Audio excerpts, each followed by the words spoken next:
கர்த்தர் நல்லவர், அவர் ஒரு பொழுதும் தவறு செய்ய மாட்டார். எனக்கு அன்பான தெய்வ பிள்ளைகளே, இந்த அருமையான கால வேலைக்காய் கர்த்தரை ஸ்தோத்திரிக்கிறேன். இந்த நாளிலே ஆண்டவர் நம்மை குணமாக்க விரும்புகிறார். நாம் எத்தனை வியாதிக்குள் இருந்தாலும், எத்தனை போராட்டங்களுக்குள் இருந்தாலும், எத்தனை ஸ்ட்ரெஸ்ஸுக்குள்ள இருந்தாலும், மன குழப்பத்துக்குள் இருந்தாலும் தேவன் நம்மை இந்த நாளிலே குணமாக்க போகிறார். இந்த நாளிலே சங்கீதம் 30:2 என் தேவனாகிய கர்த்தாவை உம்மை நோக்கி கூப்பிட்டேன், என்னை குணமாக்கினீர். பாருங்க, தாவீது சொல்றான், என் தேவனாகிய கர்த்தாவை உம்மை நோக்கி கூப்பிட்டேன், நீர் என்னை குணமாக்கினீர் என்று சொல்லி. தாவீது எப்பொழுதெல்லாம் சோர்ந்து போகிறானோ, எப்பொழுதெல்லாம் பலவீனம் அடைகிறானோ, எப்பொழுதெல்லாம் அவனுக்குள்ள ஏதாவது ஒரு சூழ்நிலைகள் நெருக்கம் வரும் பொழுது அவன் கர்த்தரை நோக்கி கூப்பிடுகிறான். கர்த்தர் அவனை குணமாக்குகிறார். ஹல்லேலூயா. ஒரு தடவை, 2 தடவை, 3 தடவை அல்ல, அவன் வாழ்நாள் முழுவதும் எப்பொழுதெல்லாம் பலவீனப்படுகிறானோ, எப்பொழுதெல்லாம் நெருக்கப்படுகிறானோ, அப்பொழுதெல்லாம் கர்த்தரை நோக்கி கூப்பிடுகிறான். அத்தனை தடவையும் கர்த்தர் அவனை விடுதலையாக்கி அவனை குணமாக்கி ஆசீர்வதித்திருக்கிறார். ஹல்லேலூயா. அதுதான் தாவீதினுடைய ரகசியம். அவன் தேவனை விட்டு போகவில்லை. அவன் பாவம் செய்திருந்தாலும் தேவன் நோக்கி ஓடி வருகிறான். பாவ மன்னிப்பு கேட்கிறான். ஆண்டவரே, என்னை மன்னிச்சு நிலைபரமான ஆவியை தாரும் என்று சொல்லி கேட்கிறான். எனக்கு அன்பானவர்களே, நம்ம எப்பவுமே ஒரு பிரச்சனைக்குள்ள வரோம் அப்படின்னா, பிரச்சனை வந்தோன்னு ஆண்டவர் விட்டுறோம், போராட்டம் வந்தோன்னு ஆண்டவர் விட்டுறோம், துக்கம் வரும்பொழுது ஆண்டவர் விட்டுறோம், என்னென்னலாம் நெருக்கம் வருதோ அப்பெல்லாம் ஆண்டவர் விட்டுறோம். நமக்கும் தாவீதுக்கும் வித்தியாசம் இதுதான். புரியுதுங்களா? நெருக்கம் வருதோ, போராட்டம் வருதோ, ஒடுக்கப்படுறதோ, எதிரிகள் அதிகமாகறாங்களோ, எப்பொழுதெல்லாம் அவன் ஒரே இடம் போற இடம் எது தெரியுமா? தேவனுடைய சமூகம் தான். அவன் கர்த்தரை நோக்கி கூப்பிடுறான். அவன் கர்த்தரை நோக்கி கூப்பிடும் பொழுது கர்த்தர் அவனுக்கு பதில் கொடுத்து அவனை விடுதலையாக்கி குணமாக்குகிறார். இன்னைக்கு கத்துக்கொள்ளுங்க தாவீது கிட்ட இருந்து. புரியுதுங்களா?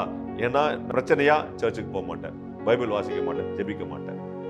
குடும்பத்துல கணவன் மனைவிக்கு பிரச்சனையா அந்த சர்ச்சுக்கு போக மாட்டேன், பிரேயருக்கு போக மாட்டேன், பைபிள் வாசிக்க மாட்டேன், ஜெபம் பண்ண மாட்டேன். பண பிரச்சனையா சர்ச்சுக்கு போக மாட்டேன், பைபிள் வாசிக்க மாட்டேன், ஜெபம் பண்ண மாட்டேன்.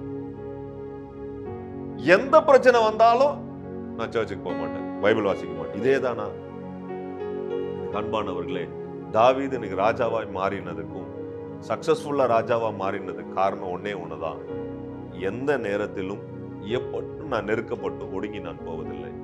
ஏன்னா கர்த்தர் என்னோடு கூட இருக்கிறார். நான் மரணத்தில் பள்ளத்தாக்கில் நடந்தாலும் பொல்லாப்புக்கு பயப்படேன், தேவரீர் என்னோடு கூட இருக்கிறேன், ஒரு கோலும் தடியும் என்னை தேற்றும். எப்பொழுதும் தேவனையே தேடி இருக்கிறான், தேவன் நோக்கி பார்க்கிறான். அதனால தான் இங்க சொல்றான் 30:2 என் தேவனாகிய கர்த்தாவே உம்மை நோக்கி கூப்பிட்டேன், என்னை நீர் குணமாக்கினீர். அவ்வளவுதாங்க, சிம்பிள். நீங்க கூப்பிடுங்க, ஆண்டவர் குணமாக்குறார். அல்லேலூயா. ஜெபம் பண்ணலாமா? பரலோக தகப்பனே, இந்த அருமையான நேரத்துக்காய் ஸ்தோத்தரிக்கிறோம்.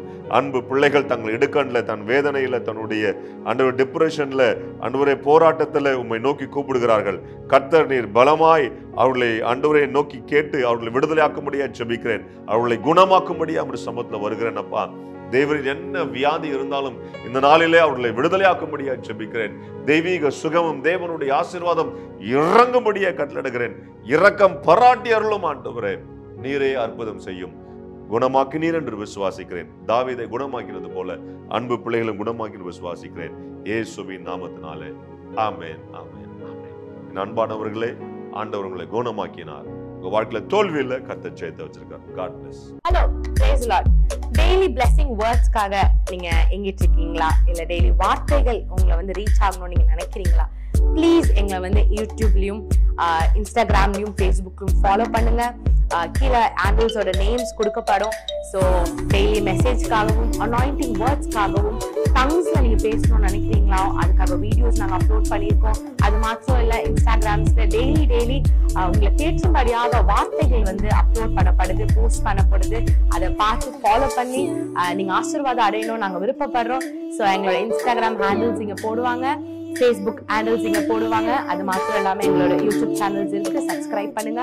ஆசீர்வாதமான வார்த்தைகள், அனாயிண்டிங்கான வார்த்தைகள் உங்க அடையணும் நாங்க விருப்பப்படுறோம், ஆசீர்வாதப்படணும் நாங்க விருப்பப்படுறோம். ப்ளீஸ் எங்களை ஃபாலோ பண்ணுங்க, சப்ஸ்கிரைப் பண்ணுங்க, ஷேர் பண்ணுங்க, லைக் பண்ணுங்க. Praise be to God.